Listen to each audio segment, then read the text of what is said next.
they designed and marketed an M&P assault rifle to do exactly what the shooter did on July 4th.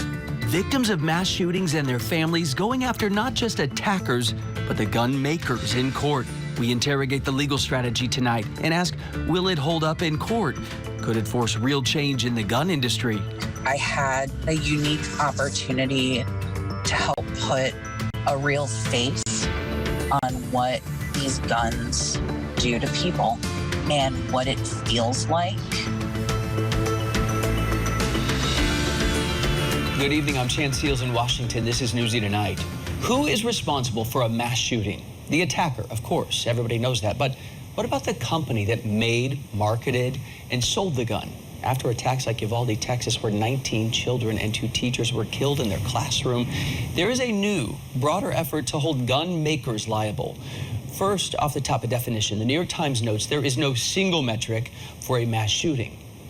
One of the most prominent archives is the Gun Violence Archive. It counts any incident where at least 4 people are killed or injured, and they've recorded at least 531 mass shootings in America so far this year alone. Now, victims and their families are exploring unique avenues to go after the gun manufacturers. For a long time, the companies were considered pretty much legally immune, but a set of lawsuits is testing that theory. Newsy Justice correspondent Jamal Anders reports. The July 4th shooting outside Chicago in Highland Park, Illinois, is one of more than 500 mass shootings in 2022 so far. Within the first few seconds, while most people were unaware of what was happening, I was hit for the first time. I felt a tight shock in my back and hip and saw my entire lower left side was bleeding. Shootings that are increasingly leading to legal action for not just the shooters, but against gun manufacturers as well. Because they designed and marketed an M&P assault rifle to do exactly what the shooter did on July 4th. And that has changed people's lives forever. And these kinds of lawsuits are springing up across the country. In Uvalde, Texas, parents of students who survived the shooting filed a federal lawsuit against Daniel Defense for its marketing tactics, claiming its aggressive ads recklessly endanger kids.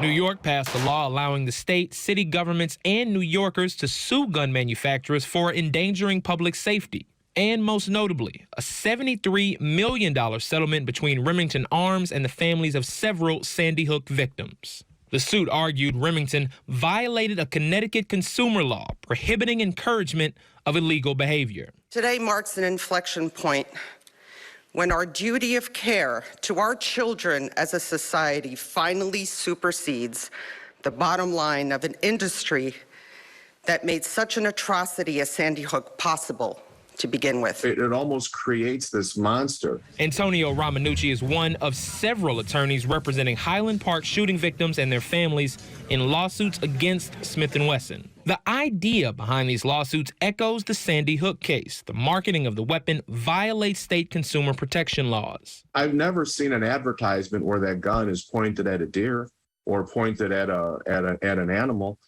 It all has to do with being a man.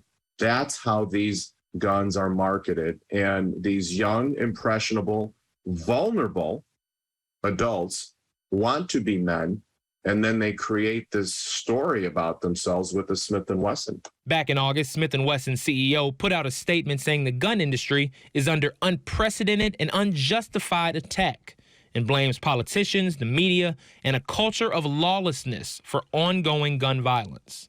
The industry argues that other manufacturers are typically not held liable for the misuse of their products, citing how car companies are not sued over drunk driving accidents. For years, gun manufacturers have been shielded from legal action by the Protection of Lawful Commerce in Arms Act, or PLACA. The 2005 law was written to protect gun makers from lawsuits when the weapons they manufactured are used in crimes. FLACA is a very broad protection, right? It's kind of one of the rare industry-specific laws that Congress passes to immunize it from lawsuits. Jake Charles is a Pepperdine law professor specializing in firearms and violence. Charles says the $73 million settlement between Remington Arms and the Sandy Hook families has really opened the door for these other legal fights. It does set a precedent kind of in both ways of thinking about that. So one is in terms of legal precedent. It also stands as precedent in kind of the more colloquial way that we think of, is this a precedent for future action? And that is that it's a large settlement, right? $73 million. It plays over and over. For Liz Turnipseed, who was injured during the Highland Park shooting and is also suing Smith & Wesson, this lawsuit felt like a responsibility.